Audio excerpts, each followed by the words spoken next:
No, Oh, Lord. that's never good. That's what he's trying to tell me anyway. I suggest maybe the carburetor's out of adjustment. That could be, that's possible. That's possible. I'm supposed to have a Microsoft device here, hopefully today or tomorrow. I can quit trying to use my stuff because my stuff's all Apple stuff, and they just don't seem to want to talk sometimes. Ah. But that's what my son has me on, so. All right, it's 10 o'clock. We will go ahead and get started. If you would, please bow your head for an invocation. Father, thank you for this day, and thank you for the many blessings that you've given us. Father, we just pray that you would be with our community during this time of COVID, Father. Be with this part of the state, Father, as we all seem to be battling the same thing. And Father, we just pray for healing for all of those with COVID. And Father, we just pray that we would protect ourselves from this disease. Father, we just pray for wisdom and guidance as we address these agenda items. In Jesus' name we pray. Amen. Amen. Number one, consider renewal of the contract property insurance with TML Applicable Risk Pool. Mr. Wells. Thank you, Mayor. First of all, let me apologize for the glare off my bald head. Hopefully that's not blinding anybody. The good news is that there's nothing new on this agenda. Every item here has been seen by this council many times for several years in a row. There's also some other good news as we begin. Everything is within the fiscal year 2021 budget. There are no surprises. Our fiscal year 2020 also ended within budget. We have also, after much hand-wringing, have decided that we can continue yet another year with our existing premiums for employees, as well as the existing contribution for the city. That is, for some of you will be aware that possibility is increasingly rare. We've been able to do it for several years in a row now. Anyway, it's still $37 a month for family coverage. Employee only continues to be free. We'll get back to all of that in a minute when we get to that particular item. The first item on the agenda is property insurance. That is based for the most part on property values. Our property values have gone up by roughly $11.5 million. The vast majority of that was due to the reconstruction and revaluation of the Ector Theater portion of the Marriott Hotel project. We also added a $700,000 Clothworld sign. But the good news is we were able to take off the $1.8 million OA building, which is now rubble. So we no longer have to insure that. Other than that, there were really no significant changes on the property insurance. Are there any questions for Daryl? Okay. Item 2, we'll go to consider renewal of public entity liability insurance from State Retention Division. This is the package of liability coverages that include such things as general liability, operations and premises. It also includes, for your own interest, public officials liability, employment practices liability, law enforcement liability, which tends to be an issue these days.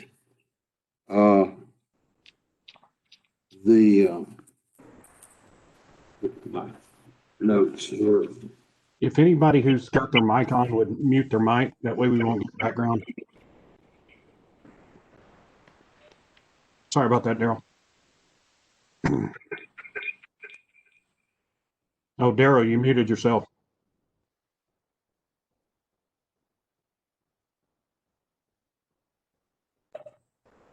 There you go. The limit is still $10 million. The self-insured retention is still $250,000. The premium difference is approximately 15%. This is due to a short list of issues. The insurance industry is beginning to use a euphemism called social inflation. That's a euphemism for civil commotion, riot, civil unrest, law enforcement issues, sometimes born out of action, sometimes inaction. It has made the insurance industry that covers cities nervous. And there's a bit of a nervous premium here, and we see it across the board in all insurance companies that provide liability for insurance for municipal governments. We feel fortunate here. We really have not experienced any of that. I have no expectation that we will. Way back in 2002, the federal government set up a terrorism risk insurance program after 9/11. Every year ever since 2002, whenever you get liability insurance, you have to decide whether or not you want to take the federal terrorism insurance. Every year we decided against it. The premium would be another $10,000. My working assumption is that we will do what we should do in situations like that. My insurance is the good sense of the city council and the chief of police. So I don't worry too much about it. That's pretty much it.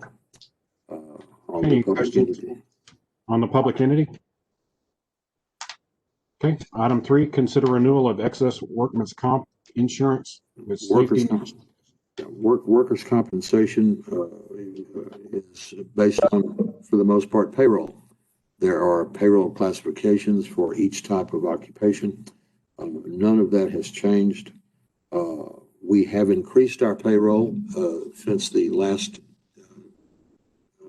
policy period by $1.5 million, and that accounts for almost all of the change in the premium. Just like property insurance, if the values go up, premiums go up. Workers' comp, payroll goes up, premium goes up. And that's essentially where we are here. There is a presumption. The only thing that's sort of interesting this year, way back in March, Governor Abbott and frankly the governors of most states issued orders to their insurance departments that any first responder, public safety, police or fire, who contracts COVID will be presumed to have done so in the course and scope of employment. All workers' compensation covers not only accidents and injuries, but it also covers occupational disease. Most of the time, there's a good bit of wrangling over trying to decide, did you get the disease in the workplace as part of your course and scope of employment? Or did you, in fact, contract the disease somewhere else, at home or on the weekend? Governor Abbott has basically finessed that. He basically said, we're not going to worry about that. If a policeman or a firefighter contracts COVID, we will presume that it was in the course and scope of employment, and you will treat it as a compensable occupational disease. We have not actually had very much in the way of expenses, either here or in the group plan, which we'll talk about in a minute. So we feel fortunate. However, at least with the public safety employees of the city of Odessa, that will be treated under workers' compensation, whereas for other non-public safety employees, it will be treated under the group employee health plan. That's about it for workers' comp. Okay, are there any questions on the workman's comp part? Okay, next we recommend adoption of the Family Health Project revision January 2021. Family Health Project is the name that we give to our employee group health plan. That has been its name since 1998 when we completely rewrote it. Since then, we have made changes annually due to either federal or state regulations over which we have no control other than to comply. And occasionally we will make changes because during the course of benefit claims adjudication processing, we will see something that needs clarification. This year, we're down to the point where there are very few changes. The maximum out-of-pocket max allowed under the Patient Protection and Affordable Care Act, also known as Obamacare, has been changed slightly, and we reallocated that to between the sections of the policy. We changed the definitions for both air and land ambulance, so that would be a little bit more understandable. And also, we clarified the orthodontic benefit.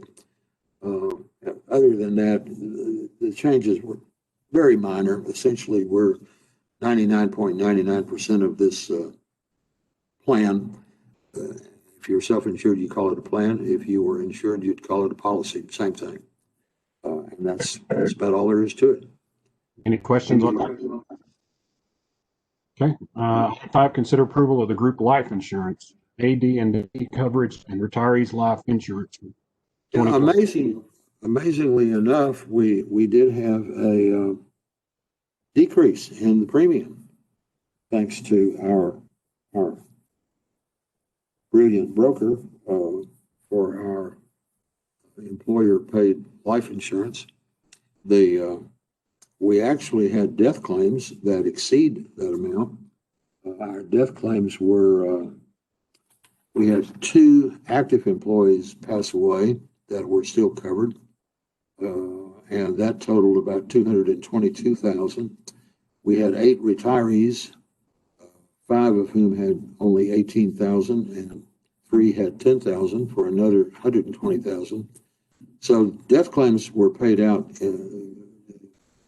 for a total of $342,000, and that is actually less than the renewal premium. So we're kind of happy about that. Anything else on the life AD&D? Anybody have any questions? The coverage, by the way, is 1.5 times base salary unless it's an accidental death, in which case it's doubled. Okay. Item 6, consider renewal of the medical stop. This is what we buy in the event of a catastrophic claim. Are there ever catastrophic claims? Yeah. A catastrophic claim right now is basically defined as anything above the deductible, which is currently $400,000. There have been years when we've had 3 or 4 of them. This year so far, knock on wood, we have had none. We have approached the 50% mark on several of them. We've got some outstanding issues on a liver transplant. We've had a premature birth that we're watching very closely, and we've had several other issues. So far, we have not had a long-term hospitalization due to COVID. Or at least we don't have the bills on one. We're watching that pretty close. You had somebody in the hospital on a ventilator for 6 weeks or more.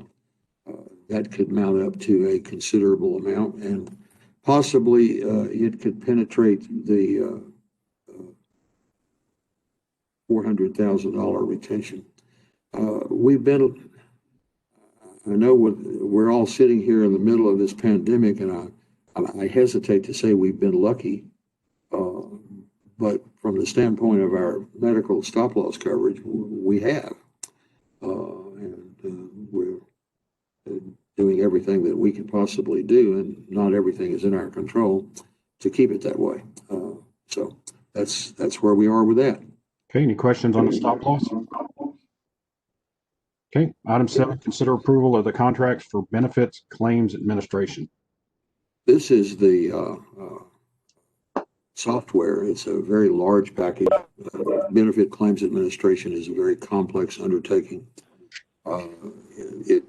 It's much too large to run on a PC or even networked PCs. It's has to be hosted on what amounts to a mini or a mainframe, and also has to be updated because it automatically does a lot of calculation of incoming hospital and doctor bills based on our plan, and also based on federal and state statutes, which are constantly changing, and industry standards.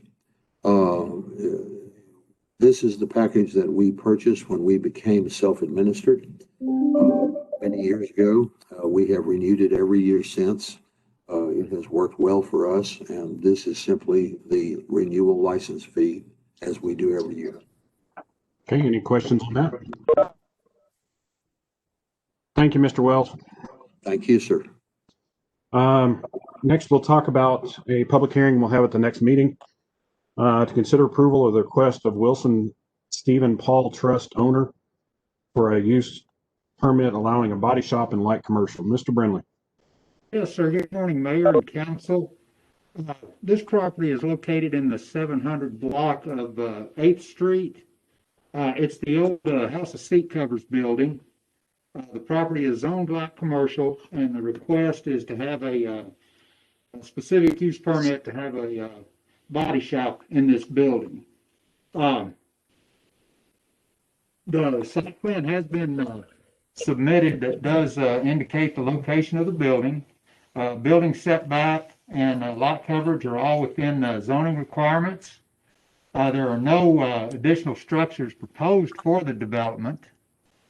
Planning and Zoning Commission did give unanimous approval to the request with the adoption of the following conditions: that the required parking would need to be restriped. Uses would be limited to vehicle body repair and accessory type uses. All wrecked or dismantled vehicles will need to be stored inside the building or in a storage area that's enclosed by a 7 feet tall solid screening fence. The body shop would need to meet all building, electrical, and mechanical code requirements. Any signs would need to meet the zoning ordinance requirements and require a separate permit. Adoption of this site plan and the comment that review of the permit by the City Council upon the receipt of any neighborhood complaints or due to a detrimental effect on the surrounding properties. This permit could be reviewed by the council, and this would occur after a public hearing. Be happy to answer any questions. Randy, have they already started construction? Because I noticed they've cleaned it up. Well, they've cleaned it up, and they're just doing things on the inside. As far as construction itself, Mayor, they hadn't done anything like that. Hey, Randy. Yes, ma'am. I'm sorry. I'm trying to look at our agenda on my phone, and I'm having trouble following you just a little bit. This is the 720 East 8th, right? Correct. And is that the old Banowski area? Or I can't quite. Old House of Seat Covers. No, it's the old House of Seat Covers. Oh, okay. Are there any other questions? Randy, this is Peggy. Before when there was that other body shop that was wanting to convert a building, and the neighbors were so upset because of the noise and the sanding, and I mean there were a lot of reasons to be upset about that. I guess I have a little concern about this being on 8th Street, which is like a major street. I mean, do you feel that that this is the type of business that should be on one of our major streets? I mean, I'm just curious. As far as the zoning and the location, Ms. Dean, that's really not an issue. The main issue that we had with the previous request was its proximity to residential. and being right across an alley, that's where you were having the impact. On this one, we have the provisions in place that any type of wrecked or dismantled needs to be stored out of sight, and it would clean up a building there, and this is the type of, or the location where you would want to have this type of business. Okay, well, you said, that if they didn't comply with this, it could go back to city council. Yes, ma'am. So what does that mean? I mean, if they've completely renovated this and done most of the things they were supposed to and not all of them, and the city council came back and said, hey, we're pulling your permit because you're not doing XYZ. Do they have a right to any compensation? Do they just have to sell the building? I mean, what happens? It sounds like it's easy to say we can pull your permit, but logistically, what does that mean? What that means is that the conditions of this permit, they need to observe those. Say they went into business out there and they kept stacking cars, along the street or in a vacant lot across the alley or something like that. The council could review the permit and say, you're not following the conditions that were adopted and agreed to by everyone involved.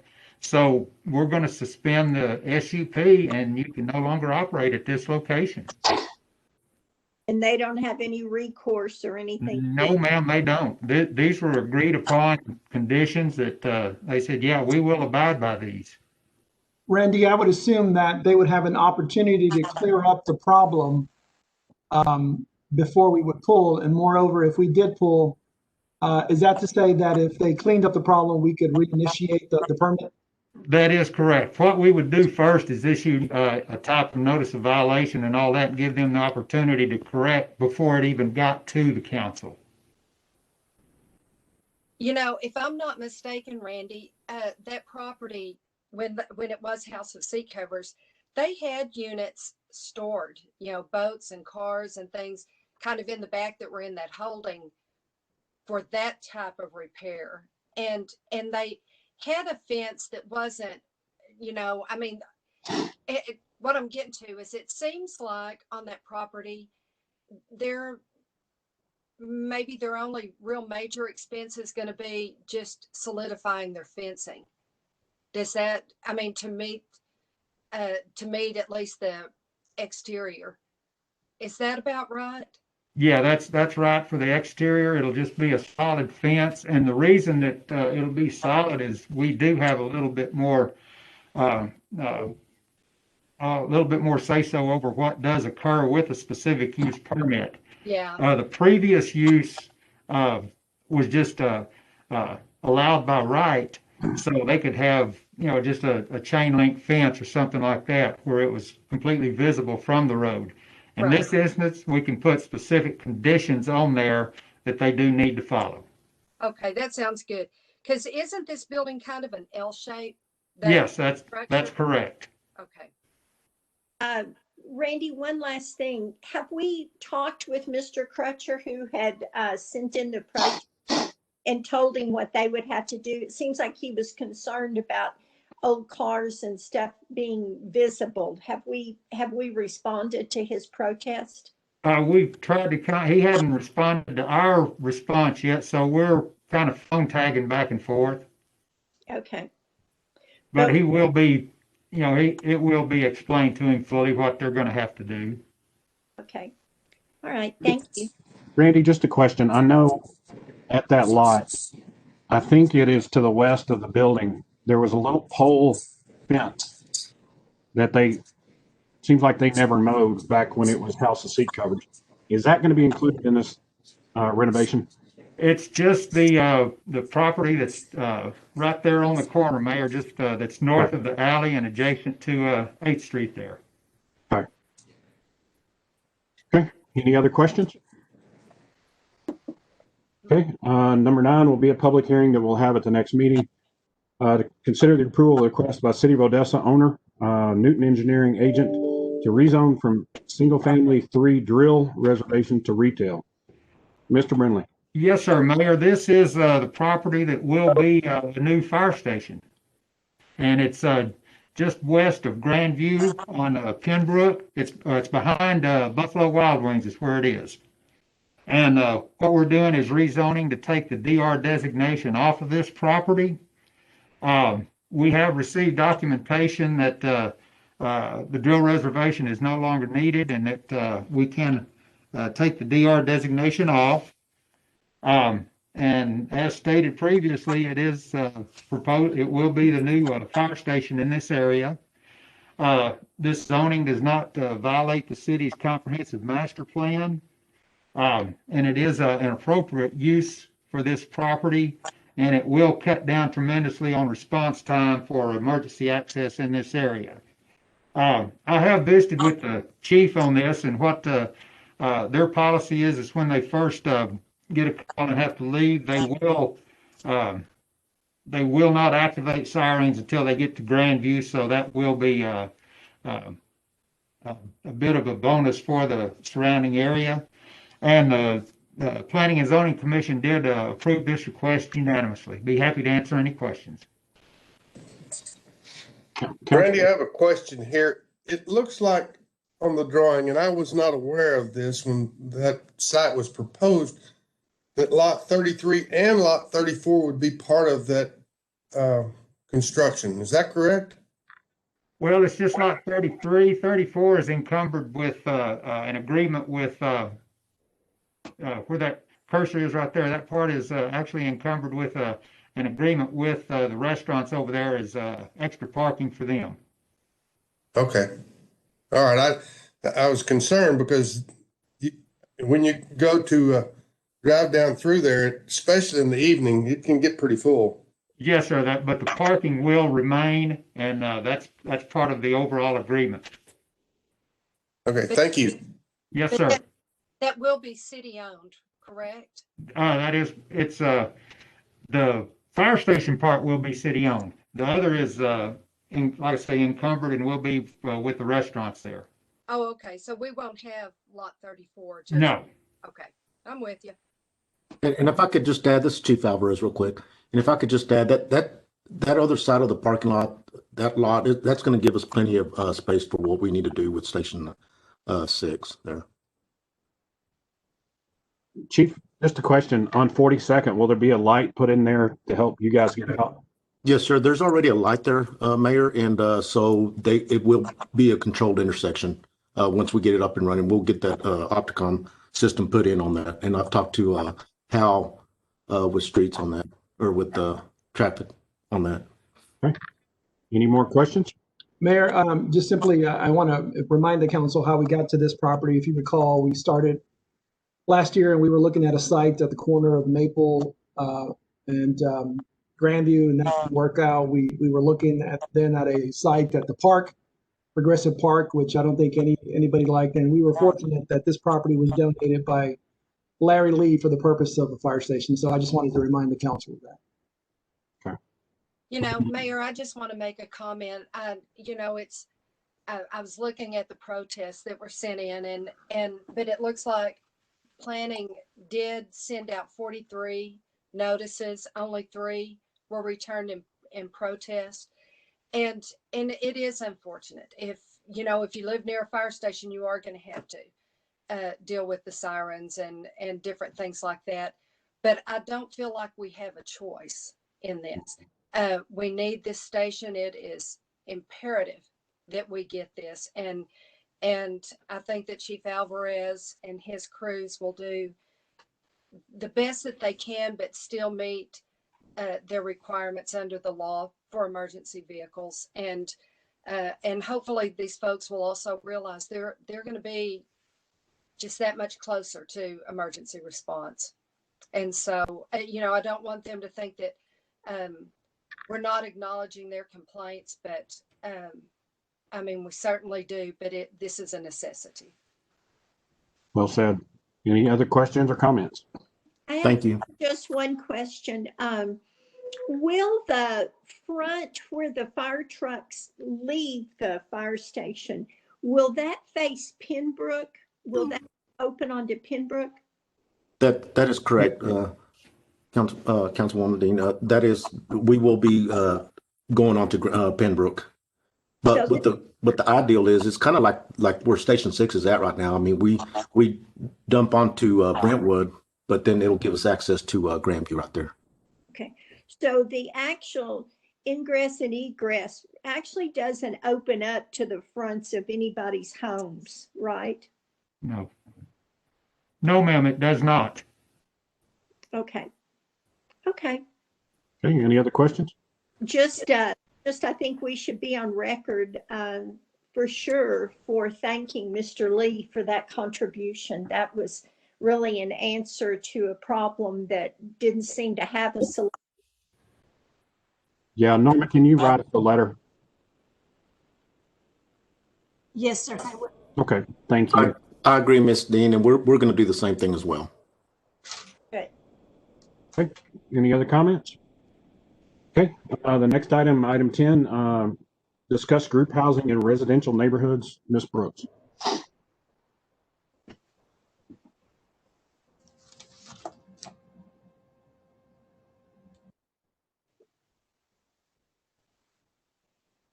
Natasha, muted. Mhm. I apologize. Good morning, Mayor and City Council. Along with the code enforcement, can you hear me now? Yes. Along with code enforcement and the Planning and Zoning Department, the legal department previously researched how the Fair Housing Act applies to the city's local land use and zoning requirements. So I'm going to give you a brief overview on that topic. Before I start, though, I wanted to introduce you to Jan Baker.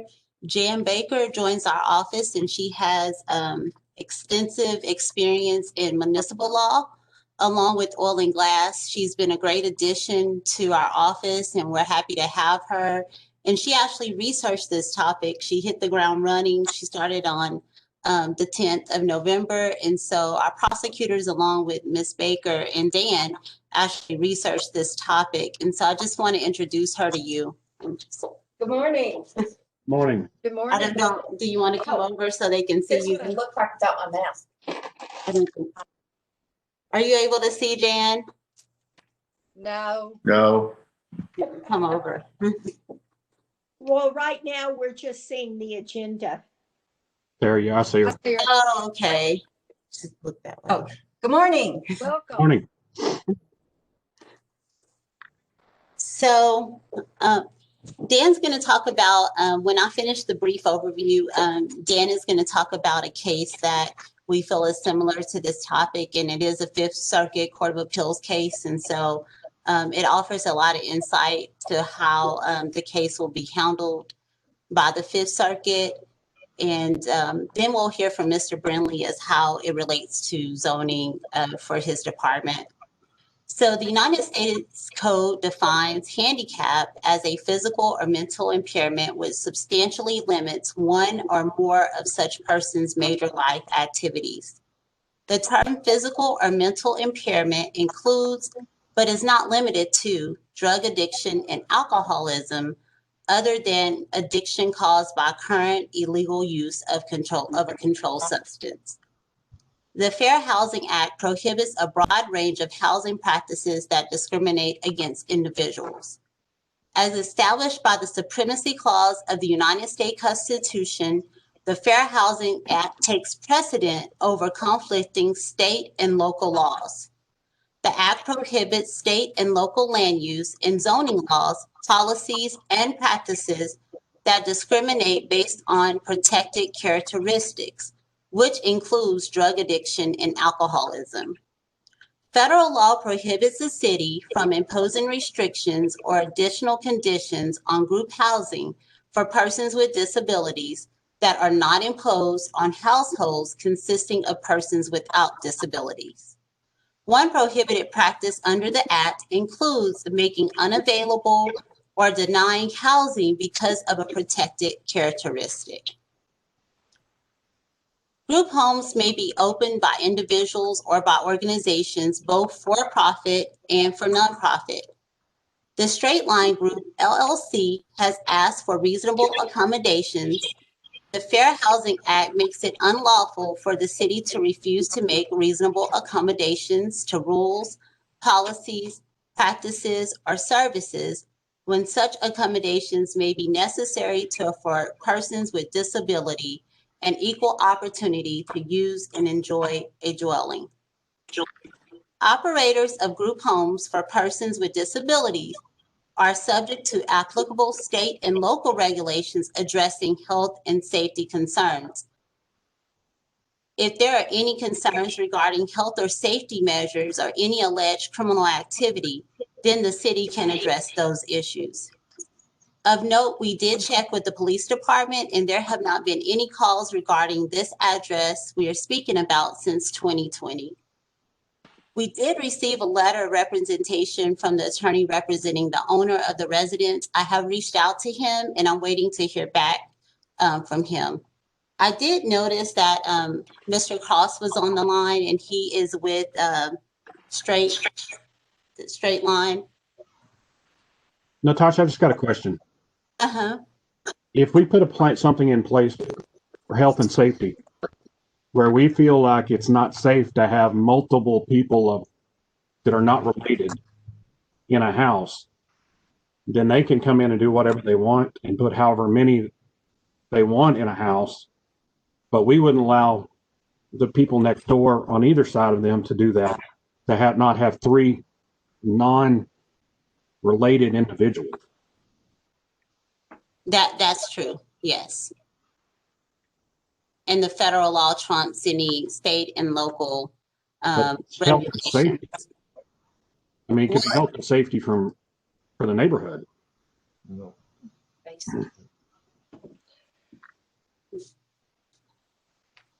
can't base it on that. According to federal law, I mean, you can't. The health and safety concerns would actually be addressed by, code violations or other than, how many people you're limiting it to, or it can be addressed by, the police department or code enforcement for those types of things. But according to federal law, we cannot regulate how many people are in that home. Natasha, let me jump in just a moment here. Okay. Mayor, inspectors from the fire marshal's office have inspected this site, and they stated that it is not in violation of any fire code or anything like that. This is a 5-bedroom house, and the number of occupants in this will be anywhere from 6 to 10, so it's no more than 2 occupants per bedroom. So they have inspected it for any type of safety issue related to the fire code. Okay, but does the code fall under, since this is a business, the business codes, or are we using residential codes? They're using the International Fire Code for that, and it does, it would be a residential type use, even though it is if it is a for-profit business, that really doesn't have any determining factor on what code you use for that, because it is an occupancy code that they're looking at. Mayor, if I may. Hold on, just one. Also, in the city we have, or in the past we have had, like other types of group homes, like MHMR. That's the one that I think I've just off. Now they do have some state regulations, and they do require fire inspections on I think it's an annual basis or every 2 years. I don't really know on this type of a facility, but we actually do have some group homes already in our city. I don't know that we've got, one similar to this, but actually the city has kind of addressed this indirectly through MHMR group homes. And I was thinking about, says, oh, good. Go I was ahead. thinking about, we talked about to one of the charities earlier, and they're talking about having a place for homeless people to be, but they're going to have the exit signs at the doors. They're going to be held to that level. And I'm just wondering why this house wouldn't be held to the same level if they're doing basically the same thing.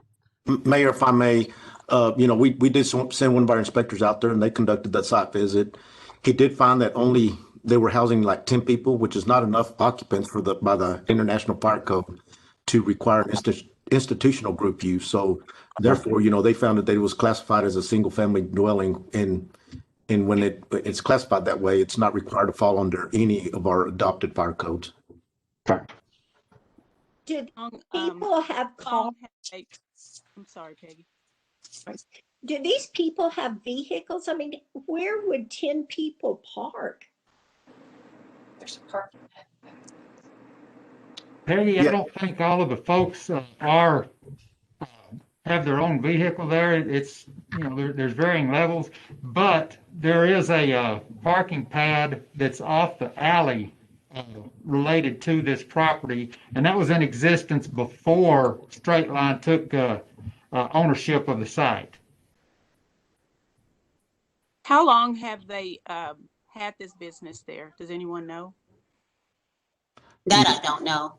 No, ma'am, I do not know that as well, but I can I find think out. we have a representative from Straight Line on the call. Could you? I have one more question. Do we know before? I guess we'll know when we find out who was there before. But is this the first time it's been used as a group home? Do we know? I believe so. It was a single family residence before this.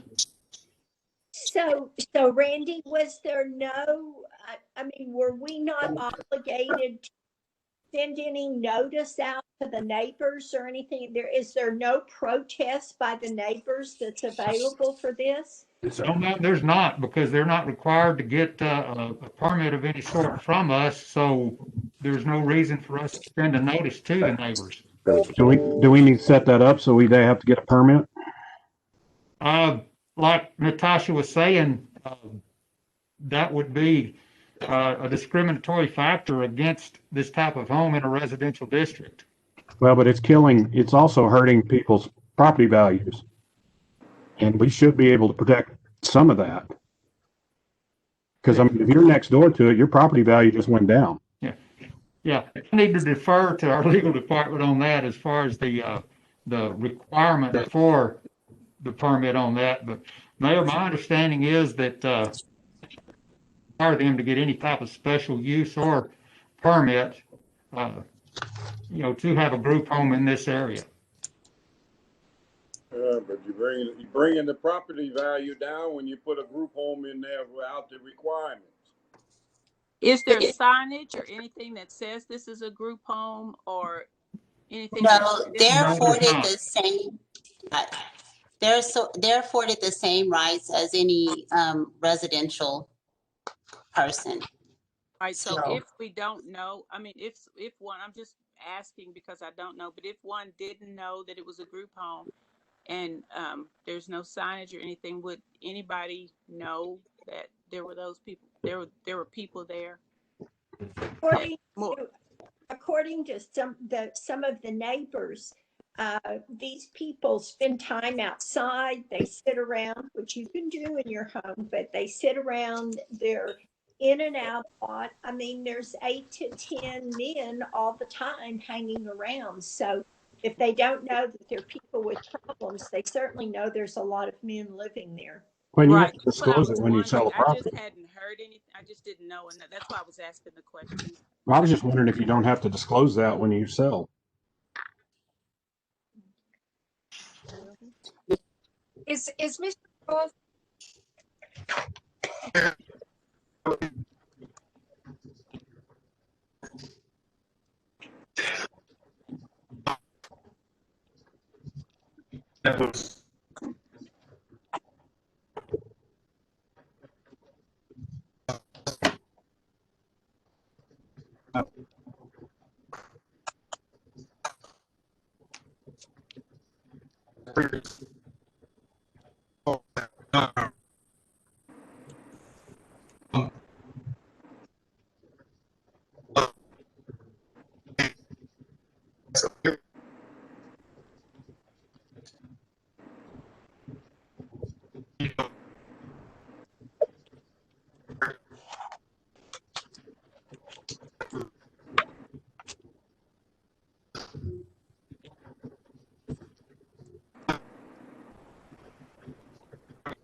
Do,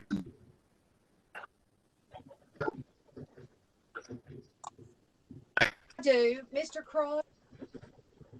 Mr. Cross, can you give us a little bit of information? Do the people that live in your home or in this home, is there a timeline? Do they generally seek employment, or can you give us a little bit of information on their progress and their goals? So,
Oh, about how long do your residents stay there? so we individually?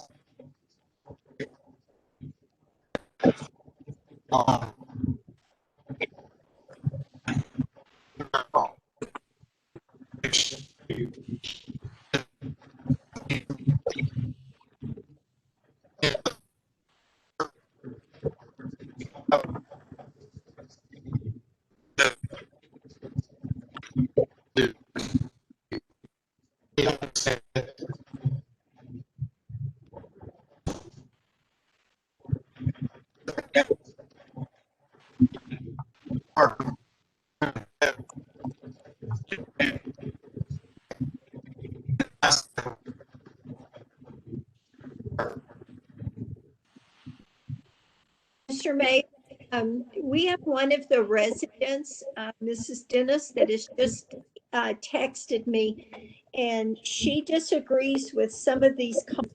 And she is wondering, can she join this? Can she be heard as well? Yeah, that's fine. She's welcome to come in. Okay.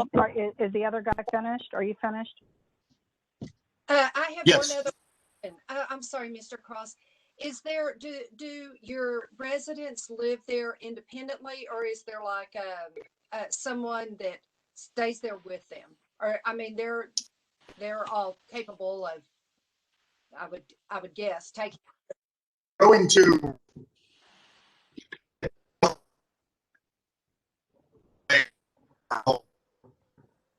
start.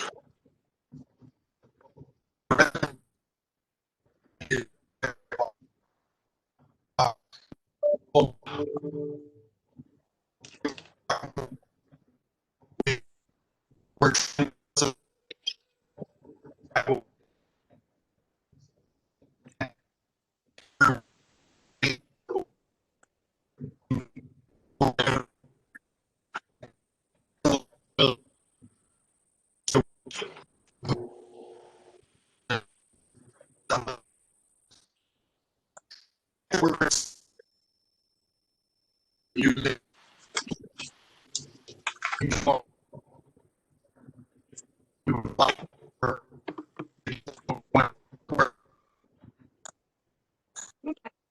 Laura, why don't you go ahead, Laura?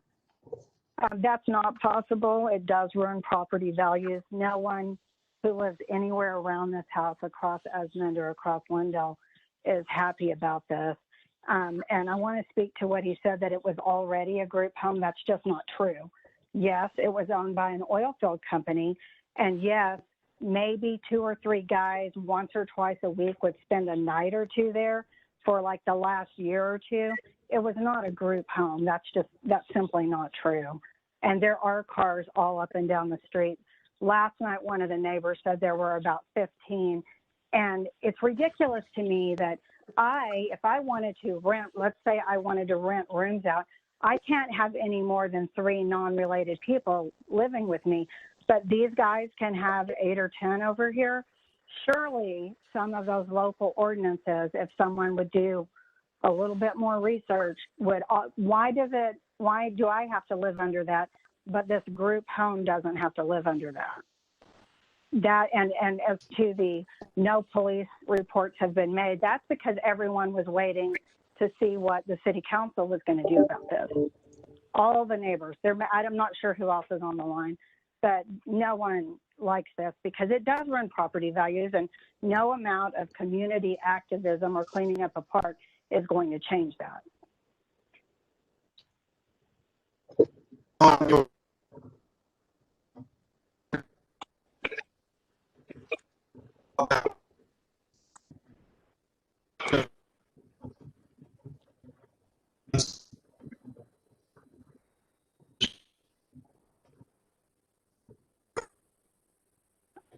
Okay, whatever, but that, no one would have any problem with different religions or minorities. We're talking about people that it also affects the safety of the neighborhood. And that's true.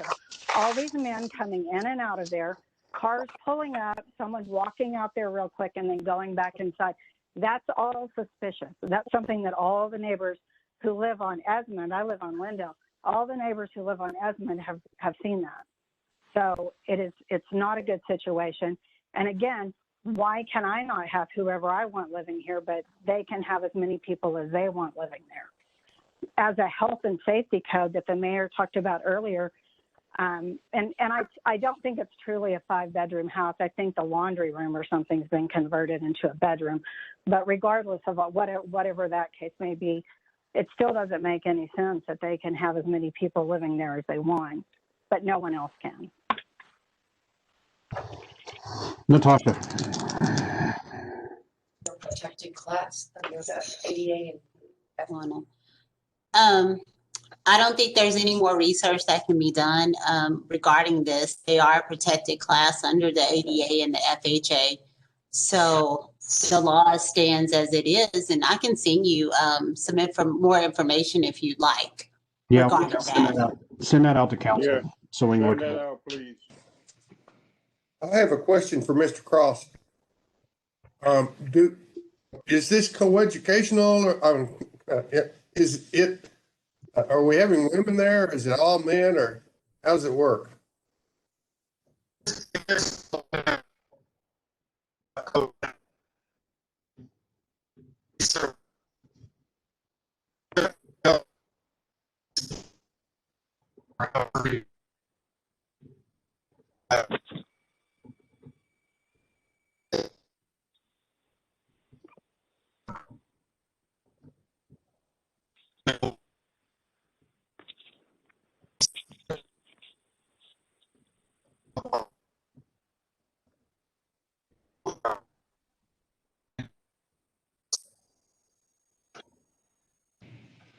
Can I ask a question?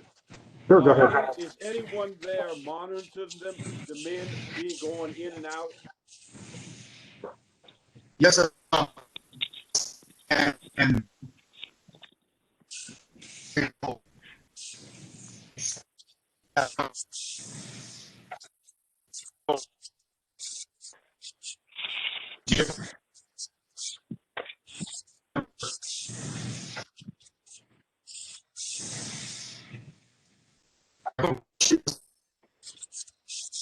you have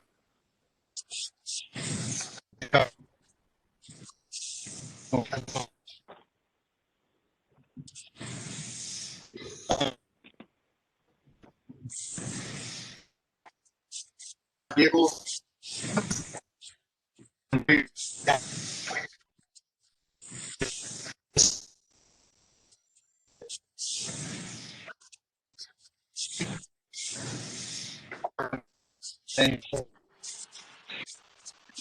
We do.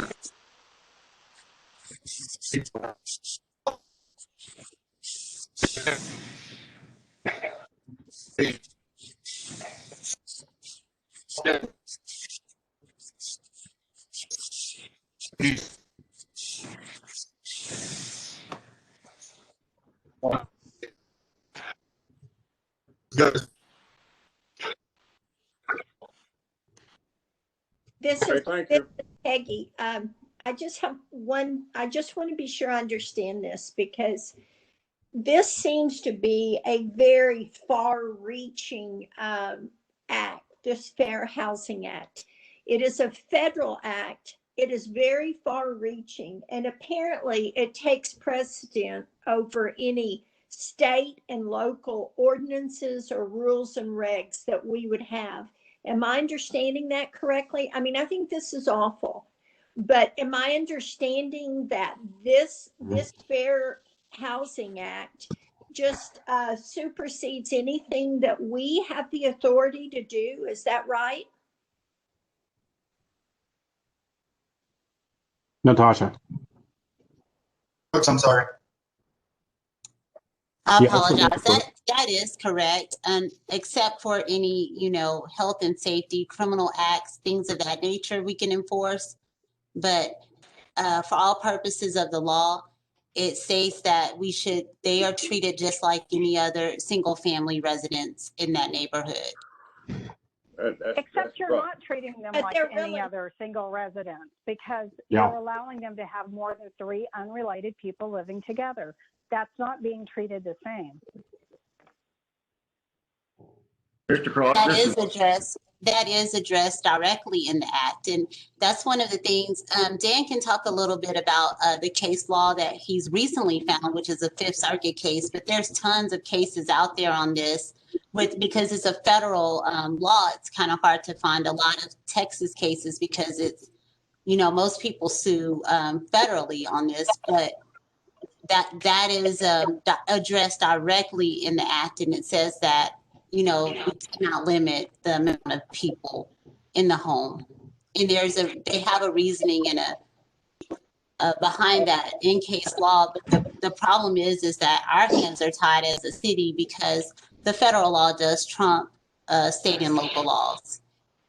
Yeah, but then it brings the property value down in the residence because of the federal law oversees the state and the city law. Let's put this on the next one. I'd like to do a little research. I have one more question, Mayor, if I can, please. I'm sorry. Sure. Mr. Cross, so you saying that there's supervision on the premises 24/7, 365?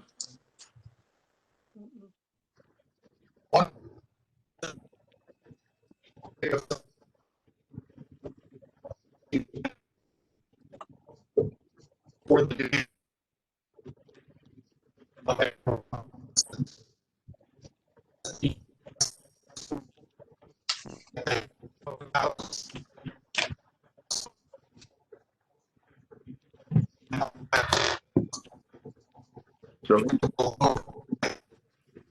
So for lack of a better word, he's like a trustee. He's recovering himself, but he's a trustee. What you're telling me. Yeah, I understand. But he's still in recovery? Is he still in recovery? Absolutely.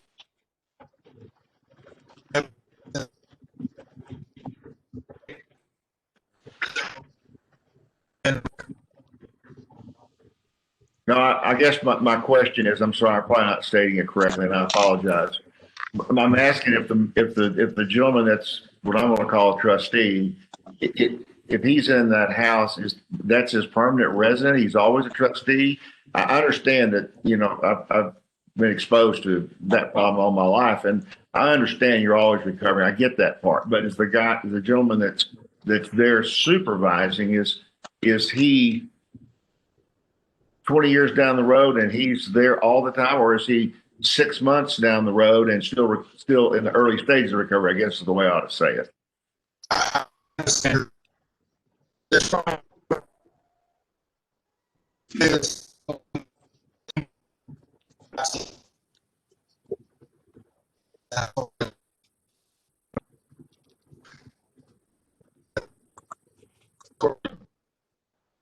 It really doesn't answer my question, but okay, I get it. Okay. Anything else? We do want to put this on the next agenda, Norma.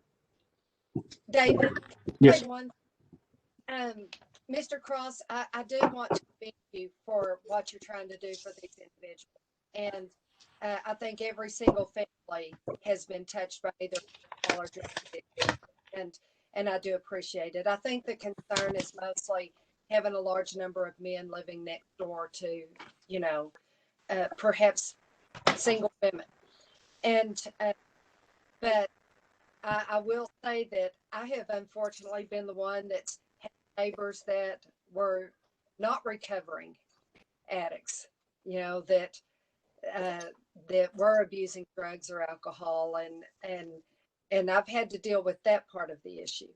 And so, like I said, I certainly understand the concerns of having any form of a group home in a residential area, but I do want to commend you for the work that you're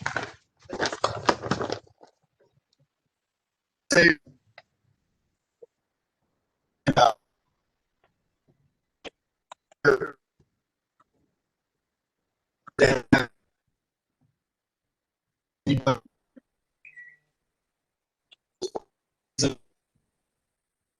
We do.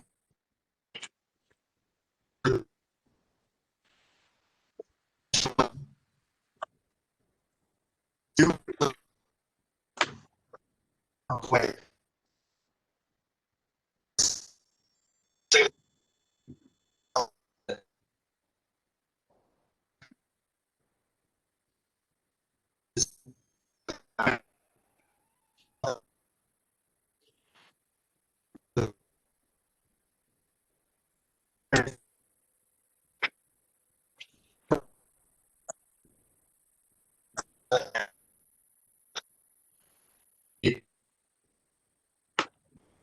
People.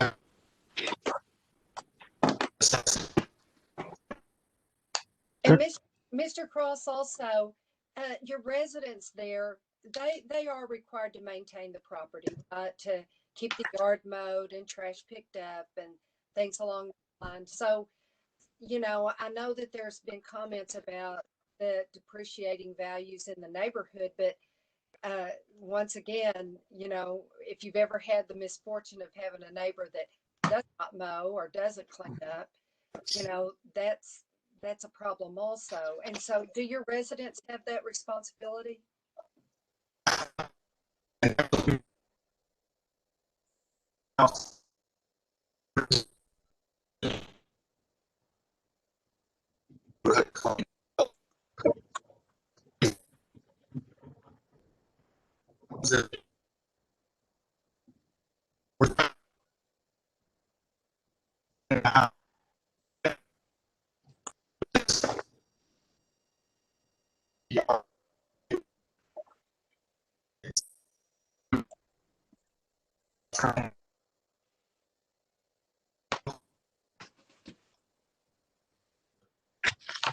Okay.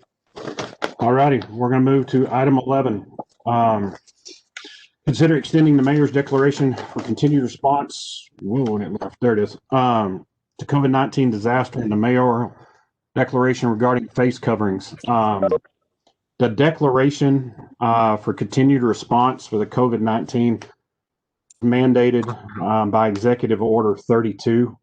And then of course, we have the face coverings. Natasha, why don't you go ahead?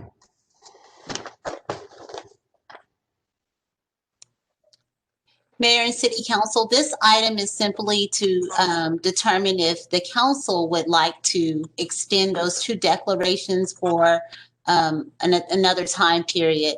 The mayor may make that declaration and it's only for 7 days. And so the council has to vote to extend those particular declarations. So both of the declarations can be extended, or you can even extend only one. The one relating to the hospitals, I don't think we've had, have we gotten down to that level, Mayor? No, yesterday we were even higher. Okay. And so that one I would recommend that the council would continue. And regarding the business face coverings, that would be a decision for the council. Okay, I will open it up for discussion. This is Peggy. You know, when we talked about this before, I really had a lot of issues about having a mask mandate. And I felt like that this was something that people would do and willingly do on their own, and really that we couldn't enforce the mandate and that it wasn't a good thing. I will say that having the evidence now that these mitigating things really do reduce COVID, but more than that, having our healthcare providers, our public safety people saying, we have to do this. We need your help. They've been on the line now for 9 months, and we can't do very much to help them. We can take them dinners and we can thank them, but we can't do their job. And so I believe that it is incumbent now that we send a message to them that says, we get it, we understand, we know we can't do everything, but we can do something. And this is something that we can do. So I fully support this mandate. We did get an email from Michael. He was saying that fire did go out and check on the 25th and the 27th. They went to grocery stores first.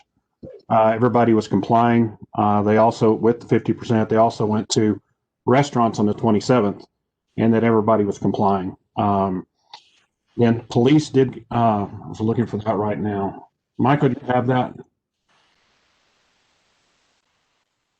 I do, Mayor. I received a text earlier today from Chief Kirky as an update on any activity undertaken by the police department. And Chief indicates that over the weekend, they received 8 calls. On 5 of the calls, they spoke to the individuals, I'm assuming inside the stores, and gained compliance, and were unable to locate the remaining individuals. No one was given a citation, only warnings were issued. Okay. Other comments, Council? Yeah, this is Steve. I just, I've been around some other parts of the state, and out here in West Texas, we tend to be very entrepreneurial and very headstrong about our independence, and even probably more so than other parts of the state. But in traveling around some other parts of the state, down around the Austin area and in Dallas, Fort Worth, and other places I've been recently, the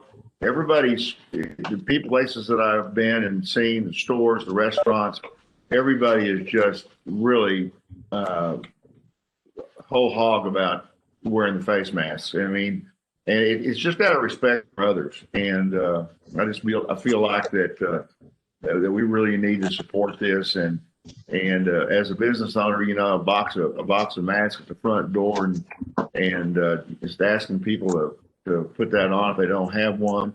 I was going through a small town the other day, and I was getting ready to go into a Burger King or whatever it was, a Dairy Queen, I think.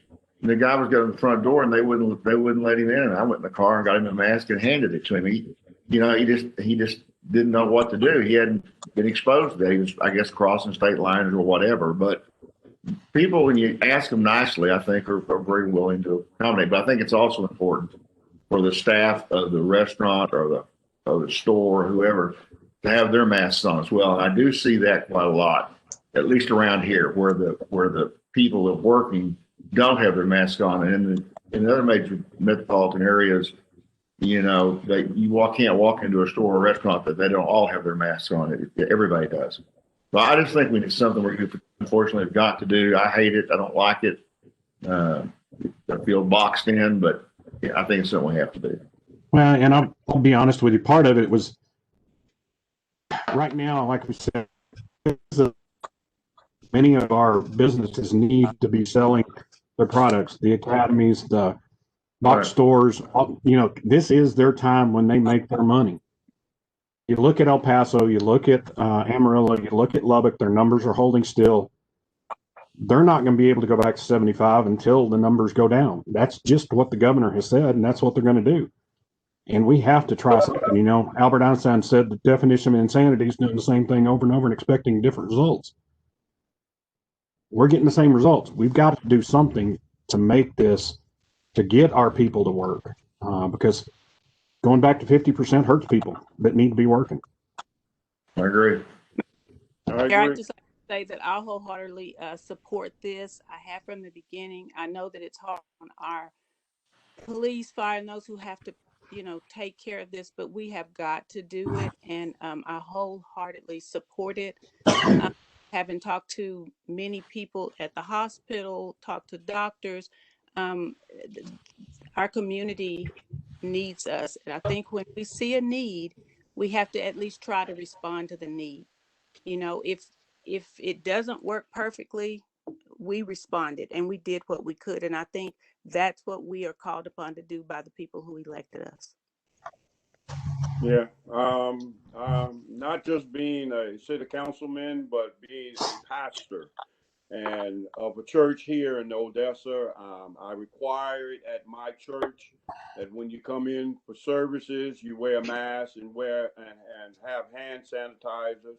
So I do support this because we have to show leadership, and if we show leadership, we hope the people follow leadership and do what required to be done. You're going to get some feedback from it, negative, but still, we have to show the leadership. And I believe by showing leadership, I wear a mask wherever I go because I'm not thinking of myself, I'm thinking of others, especially our seniors.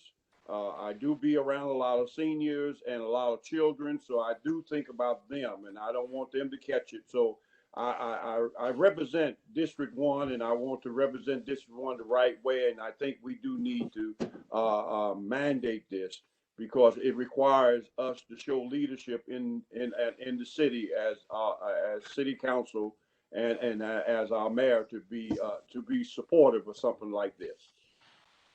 Okay, I will entertain a motion unless there's any more comments. So moved. Second. Okay. We have a motion and a second. All in favor, please say aye. Aye. Aye. All opposed? Motion passes unanimously. Next, we will recess for executive session as authorized by the Texas Government Code, Section 551.071, consultation with the attorney. I'm sorry. So we need to vote on both declarations, Oh, the face covering and the. Okay, so the first vote will be for the face covering. So I will entertain a motion. So moved. Second. Second. And motion second. All in favor, please say aye. Aye. Aye. All opposed? Motion passes. The next one is on the COVID-19 disaster declaration. I'll entertain a motion. So moved. Second. Motion and a second. All in favor, please say aye. Aye. All opposed? Motion passes unanimously. Now we will recess for executive session as authorized by the Texas Government Code, Section 551.071, consultation with attorney. The city council may adjourn into executive session to consider pending or contemplated litigation, reconvene in open session for possible actions. I will entertain a motion. So So moved. moved. Second. Motion and a second. All in favor, please say aye. Aye. Aye. All opposed? Motion passes unanimously. Now we need to go into the other meeting. I'm not sure. I'm not sure I know how to do this.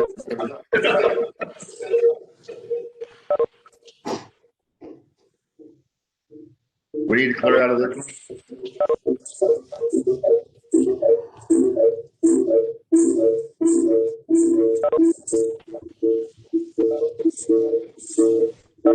You should have got a second invitation. Okay, let me look.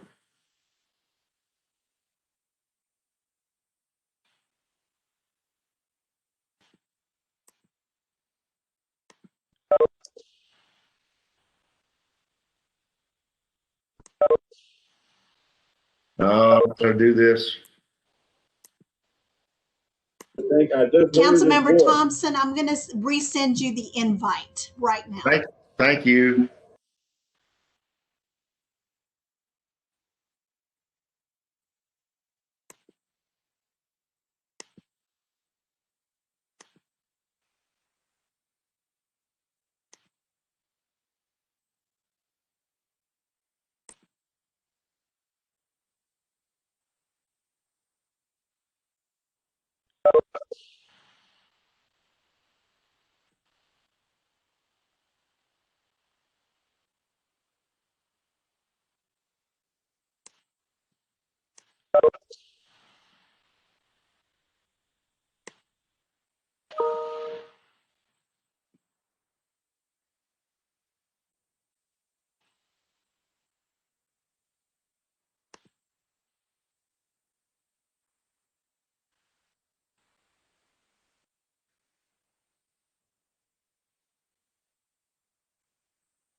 You see me, Deidre?